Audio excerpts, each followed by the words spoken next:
On the afternoon of September 16, 1992, the British government announced it was raising its interest rates to 15%.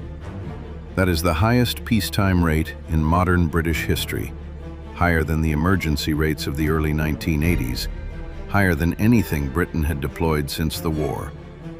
Hundreds of thousands of homeowners across the country were carrying mortgages. 15% meant their monthly payments were about to become unmanageable. The announcement went out at approximately 2:30 in the afternoon. 3 hours later, it was canceled. Not revised downward, not phased in gradually. Canceled.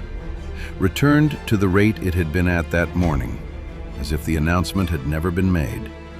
Because by the time those 15% interest rates were announced, the people who announced them had already decided to abandon the position those rates were supposed to defend. That afternoon, and everything that led to it, is this episode. But the story doesn't begin on September 16th. It begins 2 years earlier, in the weeks before Britain made a public commitment that a small group of its own economists had already put in writing was probably a mistake. This is Black Box Markets. Let's open the black box. The European exchange rate mechanism was a system that locked European currencies to the German Deutschmark within a narrow band. Join it, and you were committing to hold your currency's value within those limits, using your interest rates and your reserves as the tools. Drift outside the band, and you had to push back, raising rates to make your currency more attractive to investors, or spending your reserves to buy your own currency and prop up the price. The system had no other levers: hold the rate or leave. Britain joined on October 8, 1990, at a rate of 2.95 Deutschmarks to the pound, championed by Prime Minister John Major, who had just replaced Margaret Thatcher. Thatcher herself had resisted ERM entry for a decade. She distrusted tying British monetary policy to a European framework and had blocked it at every opportunity.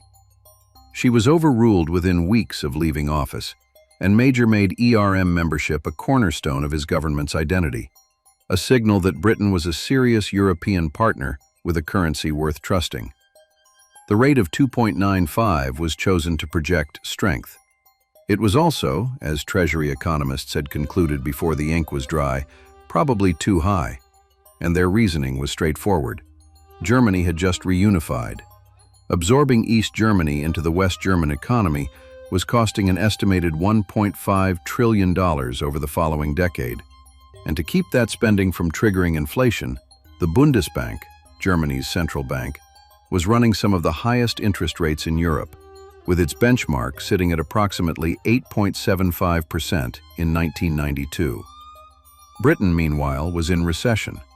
Unemployment was climbing toward 10%, businesses were contracting, and what the economy needed, desperately, was lower borrowing costs, not higher ones. But the ERM commitment meant Britain couldn't simply lower its rates. If British rates fell too far below German rates, investors would sell pounds. The pound would fall toward the bottom of the band, and Britain would have to raise rates anyway, or exit.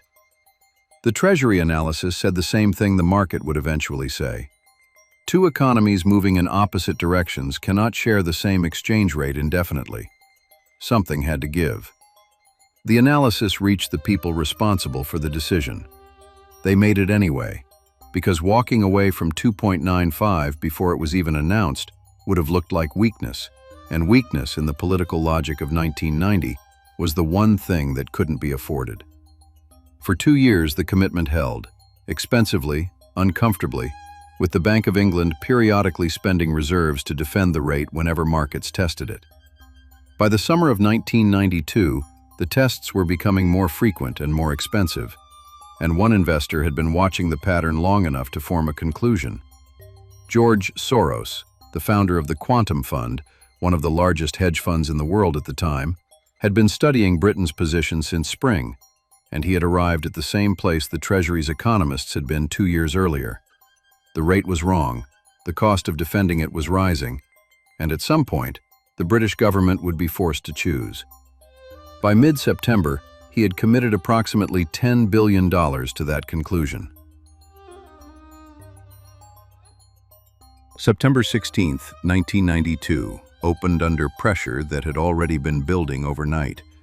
The Bank of England was buying pounds before the London market opened, spending hundreds of millions defending the rate against selling from European desks.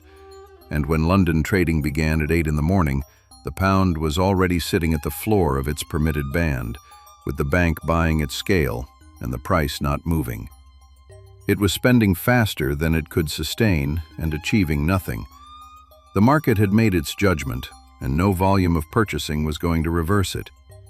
At 11 o'clock, Chancellor Norman Lamont authorized a rate increase from 10% to 12%, 2 full percentage points in a single announcement in the middle of a recession, and the market responded with something close to indifference. The pound barely moved. Lamont then called the Bundesbank directly and asked Germany to cut its own rates, just enough to reduce the pressure on sterling, just enough to give Britain room to breathe. The Bundesbank declined. Germany's inflation concern was real. Its monetary policy was not designed to accommodate British difficulties, and that was the end of the conversation. That refusal, more than anything else, was the moment the day was decided, though what followed still had hours left to run. The bank kept buying. The rate kept sitting at the floor of the band, and at approximately 2:30 in the afternoon, Lamont announced the second rate increase to 15%. The highest peacetime rate in modern British history, announced while the economy was in recession, while unemployment was approaching 10%, while homeowners across the country were already stretched. The paperwork went out. Mortgage lenders began calculating what this meant for their customers. And then, within hours, it was canceled. Because inside Downing Street, Major and Lamont had already reached the conclusion the Treasury's economists had put in writing 2 years earlier. This position could not be held. At 7:30 that evening, Lamont stepped outside the Treasury and read a short statement. Britain was suspending its membership of the European exchange rate mechanism. The pound fell immediately, 15% against the Deutschmark in a single session, settling at a level the market had always believed it was actually worth. Britain had spent an estimated £15 billion in reserves to prevent that fall. It had announced 15% interest rates and canceled them the same afternoon.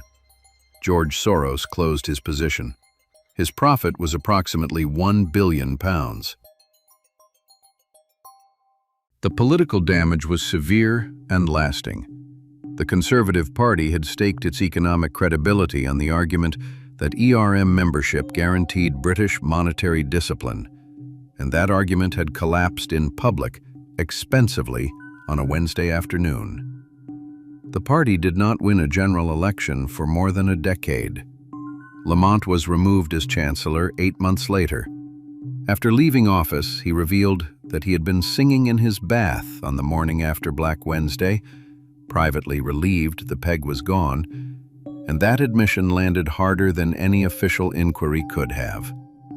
The man who had stood outside the Treasury and announced 15% interest rates, who had watched £15 billion leave British reserves in a single day, had been quietly glad it was over. What he confirmed was something the market had understood weeks before Soros placed his first trade. The commitment had not been defensible for a long time before it visibly failed. The day just made it undeniable. Britain's economy recovered quickly. Freed from German interest rates, it began growing within months.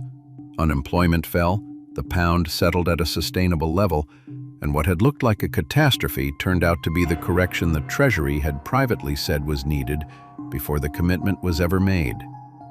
That is what the black box of September 1992 contains. Not a hedge fund that broke the British pound.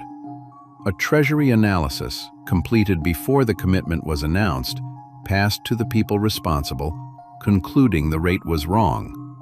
And 2 years of 15% interest rates announced and canceled in a single afternoon, of £15 billion spent in a single day, all of it performing a confidence the government had already been told, in writing, it did not have the right to feel. Subscribe if you want to keep opening them.